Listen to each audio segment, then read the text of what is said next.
একজন ফুদ বিদেশ পাড়াইয়া আপনি এখানে বিরাট কিছু করে লাগবেন কিতা এই ঘুরে ঘেরে ফাঙ্গাসার তেলাপিয়ারি আমরা জানি না আর কিতা যার ফুদ ইটালি আমরা কিতা খায়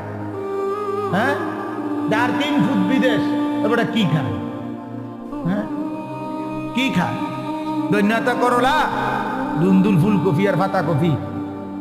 পারবের মুরকা আর কক মুরকা আর কিতা খান আপনি কি বাঘের গোস্ত খান নাকি কা খাইবেন না আপনার ফুড ইটালি আপনি কি লেগে হুদা মুরগের গোস্ত খাবেন এটি তো আমরা আঙ্গাল কাঙ্গাল রাই খাই আপনি তো প্রতিবেলা সিংহের গোস্ত খাওয়া দরকার আপনি 3 ফুট বিদেশ কই দুনিয়া কি ভোগ করছি আমরা এই সামান্যটুকু দুনিয়া 3 বেলাও তো আমরা ঠিক মতো সামান্য কুকুর খাবার খাই এইটুকুর জন্য